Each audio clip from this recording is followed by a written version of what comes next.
핵심만 콕콕 집어 설명하는 그레이트홍의 생명과학 원 디딤 강의 영상입니다. 이번 시간부터 우리 몸의 기관계인 소화계, 순환계, 호흡계, 배설계를 차례차례 배울 건데요. 개정 교육 과정에서 내용이 많이 축소돼서 꼭 알아야 할 핵심 부분을 선생님이 강조하며 설명하도록 하겠습니다. 먼저 소화계에 해당하는 기관이 입, 식도, 위소장, 대장, 항문, 간, 이자 등으로 구성된다고 했었죠. 이런 기관들이 모여서 음식물 속에 영양소를 분해하고 흡수하는 역할을 하는 게 바로 소화계입니다. 첫 번째로 기계적 소화와 화학적 소화인데요. 기계적 소화란 물질의 크기만 작게 하여 소화액과 잘 섞이도록 하는 과정이에요. 여기서 중요한 부분은 물질의 화학적 성질은 변하지 않는다는 것입니다. 우리가 잘 알고 있는 녹말이 다른 물질로 바뀌는 화학적 변화가 일어나는 것이 아니라 커다란 녹말이 작은 녹말로 분해되는 정도의 소화가 바로 기계적 소화입니다. 씹는 운동은 우리 입에서 씹는 운동을 말하고,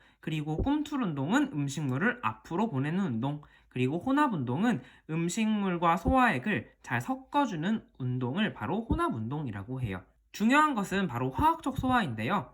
화학적 소화는 소화 효소의 작용으로 고분자 물질을 저분자 물질로 분해하는 바로 이화작용에 해당되겠죠. 이때 물질의 화학적 성질이 변하는 것이 특징이죠. 녹말은 단맛이 나지 않지만 엿당은 단맛이 납니다. 입에서 밥을 오래 씹으면 녹말이 아밀레이스에 의해 분해되어 엿당으로 만들어지기 때문에 입에서 단맛이 나게 되는 거예요. 이런 화학적 소화에 대해서 좀 더 자세히 알아보도록 할게요. 생명과학을 하는 친구들은 이 그림 정도는 알 텐데요. 소화계에 해당하는 여러 기관들을 나타낸 거예요. 소화가 일어나야 하는 이유는 영양소를 조직세포에 공급해야 하잖아요.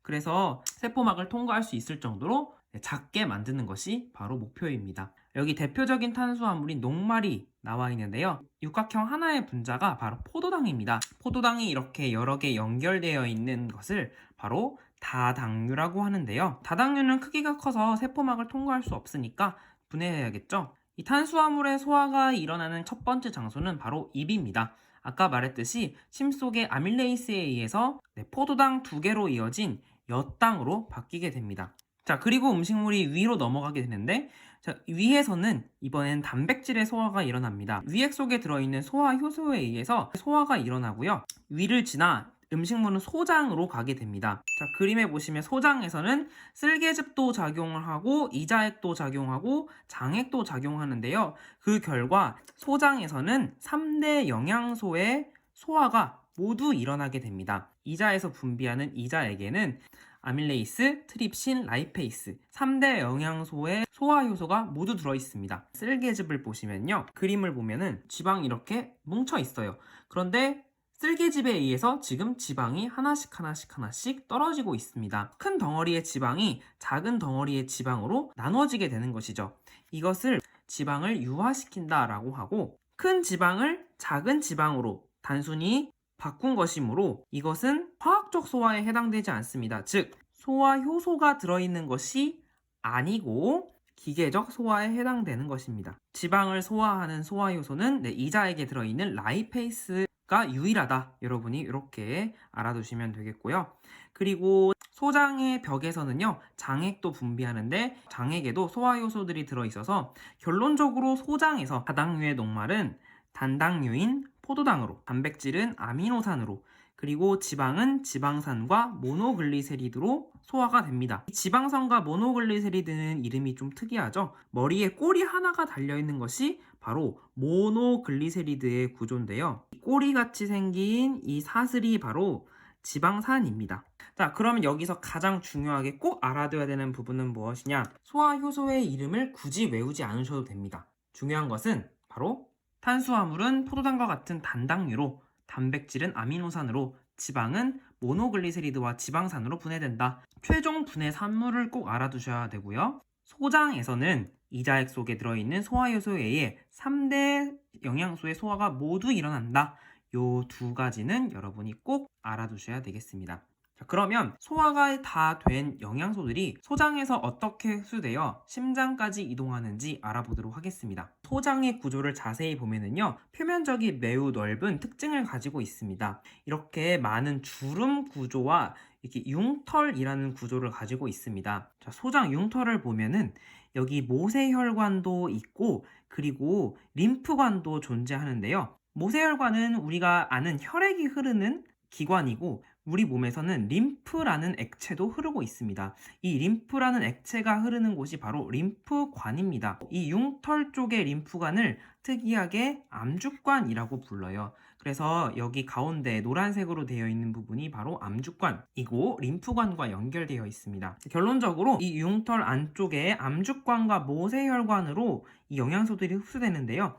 지용성 영양소는 암주관으로, 수용성 영양소는 모세혈관으로 흡수됩니다. 포도당, 아미노산, 나트륨 이온, 칼륨 이온과 같은 무기염류, 비타민 B, C와 같은 수용성 비타민, 즉 물에 잘 녹는 영양소들을 수용성 영양소라고 하고 이것은 모세혈관을 통해서 흡수되게 되고요. 지방산과 모노글리세리드, 지용성 비타민 A, D, E, K 같은 비타민들은 지용성 영양소로 암주관을 통해서 심장으로 이동하게 됩니다. 예전 교육과정에서는 이 흡수된 영양소의 이동 경로까지 알아뒀어야 됐는데요. 여기서 한 가지만 알아보면 지용성 영양소는 바로 심장으로 이동하지만 수용성 영양소는 간이라는 기관을 거쳐서 이동하는데 그 이유가 무엇이냐? 우리 몸의 항상성을 유지하려고 하는데 간에서 혈당량 조절을 위한 작업을 거치게 됩니다. 밥을 먹으면 포도당이 많이 흡수되는데 이 포도당이 한꺼번에 심장으로 이동해서 우리 혈관을 흐르게 되면 우리 혈액 속에 혈당량이 급격하게 증가하므로 항상성을 제대로 조절할 수가 없습니다. 그래서 포도당을 글리코젠으로 바꾸어서 일부의 포도당만 심장으로 이동해서 혈당량을 조절할 수 있도록 해주는 역할을 바로 간이 합니다. 그리고 우리가 밥을 굶어서 혈당량이 낮아지려고 한다. 그러면 간에 저장되어 있던 글리코겐을 포도당으로 다시 분해를 해서 심장으로 이동시키는 그런 역할도 담당하고 있어요. 그런데 이 혈당량 조절, 간에서 포도당이 저절로 글리코젠으로 되는 것이 아니라 이것을 바로 우리 몸의 호르몬이 조절하고 있습니다. 그래서 간은 시험 문제 출제하시는 선생님께는 지나칠 수 없는 중요한 기관인 거죠. 이번 시간에는 소화계에 대해서 공부해 봤는데요. 다음 시간에는 배설계에 대해서 공부해 보도록 하겠습니다. 구독과 알림 설정 부탁드리고요. 지금까지 그레이트 홍쌤이었습니다. 홍빠!